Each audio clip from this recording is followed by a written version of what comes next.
డిఎన్ఏగా ఏర్పాటు చేస్తున్న ప్రాంతం పోరాటాలకు పురిటిగడ్డ.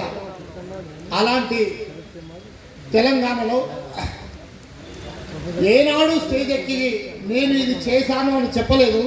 కానీ ఈరోజు మా నిర్మల కిషోర్ వల్ల ఏ పార్టీ ప్రోగ్రాంలో కూడా స్టేజ్ ఎక్కలేదు.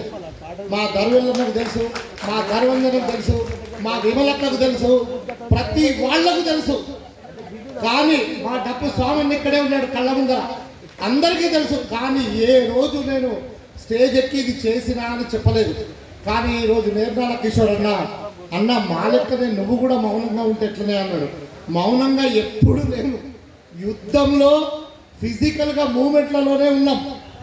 కేసీఆర్ను కానీ శంకర్రావు మీద దాడి కానీ ప్రతి దాంట్లో ఫిజికల్గానే ఉన్నాం. ఈరోజు మీకు ఒక 2-3 విషయాలు చెప్పాలి. నిజంగా తెలంగాణ సాంస్కృతిక సమాఖ్య ఏర్పడితే దానికి మా నిర్మల కిషోర్ లాంటి వాళ్ళు ఎందరో దాన్ని చైర్మన్షిప్ వస్తుంది అని ఆశించడం మేము. ఎందుకంటే ఎమ్మెల్యే రసమై బాలకిషన్ అయ్యిండు. ఆ తర్వాత ఈ తెలంగాణను కళాకారులతో ఉర్రూతలూగించిన వాళ్ళు గద్దరన్న తర్వాత వీళ్ళే కదా. వీళ్ళందరూ కలిస్తేనే ఆనాడు తెలంగాణ సాంస్కృతిక సమాఖ్య ఏర్పడింది. ఈరోజు మీకు ఒక ముఖ్య విషయం చెప్పదలుచుకున్నా. నా పేరు రుద్రశంకర్, తెలంగాణ గల్ఫ్ ప్రవాస భారతీయుల సంక్షేమ సంఘం అధ్యక్షుడిని, మరియు 1983లో స్థాపించిన కొమురం భీం స్మారక సమితి రాష్ట్ర అధ్యక్షుడిని. అంటే ఆనాడు ఎవరూ పెట్టని సమయంలో అసలు టీఆర్ఎస్ అనే పార్టీ పుట్టక ముందే మన కొమురం భీం యొక్క చరిత్ర ప్రపంచానికి తెలియాలి. మా వాళ్ళు పోరాట వీరులు, వీళ్ళ పేర్లు మాత్రమే ఆంధ్ర సినిమా చరిత్రలో కానీ ఆంధ్ర సినిమా ఫీల్డ్లో ఎక్కడ చెప్పబడతలేవు. మన వీరుల పేర్లు రావాలి బయటకు అని 18-20 ఏళ్ళ వయసులో నేను స్థాపించుకున్నా.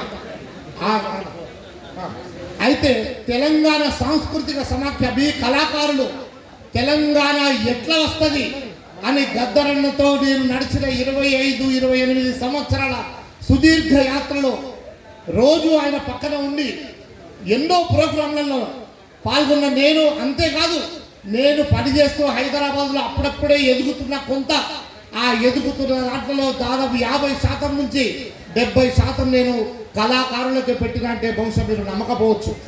ఇదొక సత్యం, ఇదొక నిజం. ఆ సత్యం మా తమ్ముడు నిర్మల కిషోర్ యొక్క భార్య రమాదేవి పాటలు వినని పూజ ఉండదు, వినని గుడి ఉండదు. పూజారులు స్తోత్రాలు పాడతారో పాడరో, వింటారో వినరో ప్రజలు. కానీ మా చెల్లెలు రమాదేవి ఎక్కడుందో కానీ ఆ చెల్లెని దగ్గర నుంచి చూద్దాం.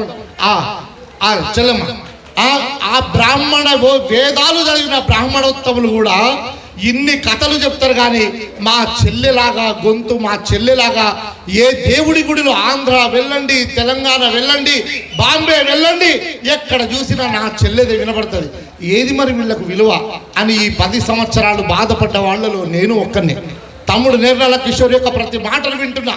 తెలంగాణ సాంస్కృతిక సమాఖ్యను ఒకరోజు ఏర్పాటు చేయడం జరిగింది. మీకు తెలియని ఒక విషయం చెప్తున్నా, ఎప్పుడు ఎవరికి చెప్పలే.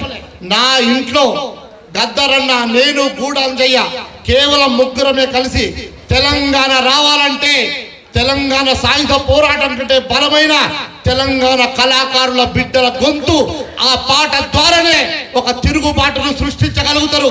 ఈ దొరలు, ఈ దయ్యాలు ఎన్ని చెప్పినా ఎవడు వినడు. వీళ్ళ దగ్గర ఆర్థిక శక్తి మాత్రమే ఉంది, కానీ మన దగ్గర నిజమైన తిరుగుబాటు శక్తి ఉంది. మన దగ్గర నిజమైన తిరుగుబాటు కాదు, విప్లవ శక్తులు ఉన్నాయి. ఆ విప్లవ శక్తులలో పనిచేసిన నా చెల్లెళ్ళు, నా తమ్ముళ్ళు వీళ్ళందరినీ ఒక్కచోటికి తెస్తే ఈ ఆంధ్ర మొత్తాన్ని తరిమి కొట్టచ్చు. వాళ్ళే భావజాలాన్ని ప్రపంచవ్యాప్తం చేస్తారు, ఆ భావజాలాన్ని నింపుతారు. తెలియని ప్రజలకు వాళ్ళ పల్లె భాషలో, మా జానపద భాషలో వాళ్ళు ఆ ప్రజలను ఆ తెలంగాణ వైపు తిప్పుతారు అని ఆనాడు కొన్ని రోజులు, కొన్ని గంటలు నా ఇంట్లోనే చర్చలు జరిగినాయి. నా ఇల్లు బర్కత్పురాలో ఇక్కడనే చిన్నగా కిరాయికున్నా అక్కడ జరిగేది. మా డప్పు రమేష్ అన్న అందులో ఒక ముఖ్యమైన పాత్రధారుడు. డప్పు రమేష్ అన్న కూడా ఇది ఆనాడు మరి తెలంగాణ సాంస్కృతిక సమాఖ్య ఏర్పాటు చేసి దానికి వ్యవస్థాపక జనరల్ సెక్రటరీగా మన గూడ అంజనం చేసిన విషయం మీకు తెలుసు. కానీ జరిగింది నిజంగా అయితే నా ఇంట్లో. తర్వాత ఇందిరా ప్రియదర్శిని ఆడిటోరియంలో భారీ ఎత్తున గద్దరన్న ఆధ్వర్యంలో జరిగింది మీకు తెలుసు. గద్దరన్న ఆధ్వర్యంలో ఇది నిర్మాణం, దీనికి వ్యూహం రచయితల్లో నేను ఒకటి. నేను ఇవాళ సగర్వంగా మీ ముందు చెప్పుకుంటున్నా. ఏ ప్రభుత్వానికి కానీ ఎవడి కాళ్ళ దగ్గరికి పోయి కానీ చెప్పలేదు. 10 ఏళ్ళు మిమ్మల్ని గుర్తించలే ప్రభుత్వాన్ని, నేను గుర్తించలే ఒక్కరోజు కూడా. ఆ తర్వాత అదే రసమై బాలకిషన్ను, మన తేలు విజయను, వీళ్ళందరినీ దుబాయ్ తీసుకెళ్లి వీళ్ళ ద్వారా అక్కడ దుబాయ్లో Telangana cultural association and welfare association అని పెట్టించింది కూడా నేనే అని మీకు సవినంగా మనవి చేస్తున్నా.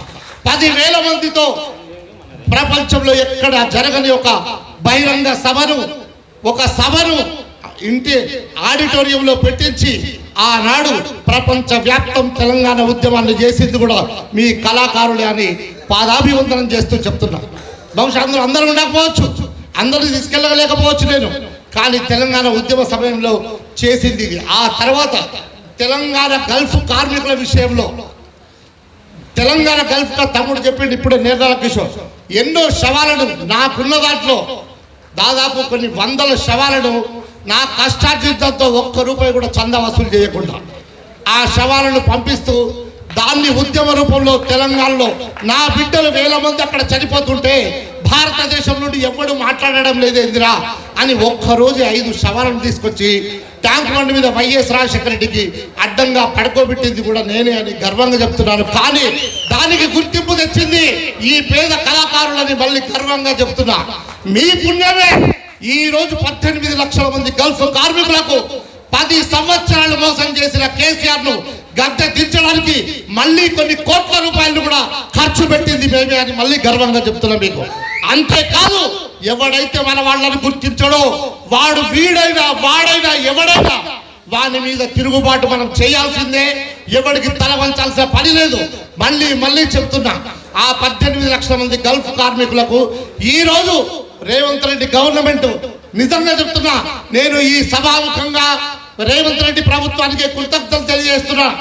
ఎందుకు అంటే 10 సంవత్సరాలు జై తెలంగాణ అన్నోడు, తెలంగాణ కోసమే పుట్టిన అన్నోడు, త్యాగాలు చేస్తామన్నోడు, వాడి ఇంట్లోని ఒక్కడు కూడా త్యాగం చేయలేదు, వాడి ఇంట్లో ఎవడు చావలేదు. చచ్చింది నా పేద బిడ్డలే, చచ్చింది నా పేద కళాకారులే, తర్వాత చంపింది కూడా నా పేద బిడ్డలే. ఆ తెలంగాణ కళాకారుల వల్లనే ఆ తెలంగాణ వచ్చింది. 18 లక్షల మంది గల్ఫ్ కార్మికులకు ఈ రోజు రేవంత్ రెడ్డి ప్రభుత్వం 5 లక్షల రూపాయల ఎక్స్గ్రేషియా ప్రకటించడమే కాదు, జీవో కూడా వచ్చింది. మొన్న 17 మందికి 5 లక్షల రూపాయల చొప్పున ఇవ్వడం కూడా జరిగింది. ఇది కేవలం తెలంగాణ కళాకారులు తెలంగాణ శవాలను తీసుకొని, బిడ్డల శవాలను తీసుకొని నేను శవయాత్రలు చేస్తుంటే శవయాత్రల ముందు ఏడుస్తూ పాటలు పాడిన ఈ కళాకారులది ఆ విజయం నాది కాదు. 28 సంవత్సరాల పోరాటం అది. ఒక రోజు కాదు, 2 రోజులు కాదు, గల్ఫ్ కార్మికుల పోరాటం. 28 సంవత్సరాల పోరాటానికి దాన్ని ప్రజల్లోకి తీసుకెళ్ళి ఈ కళాకారులే. ఇక నేను ఒక 2 మాటలు క్లోజ్, తప్పుడు టైం చాలా ఇచ్చిండు. ఇక నేను తర్వాత అనుకున్నా, కళాకారుడా పేర్లు చెప్పను కానీ డప్పు రమేశ్వరులు తీసుకొని గోదావరి కని పోయి, ఓ కళాకారుడా, నీ పాటల్ని వేరే వాళ్ళు అమ్ముకుంటున్నారు, నీ పాటల్ని ప్రొడ్యూసర్స్గా మారి వాళ్ళు సొమ్ము చేసుకుంటున్నారు.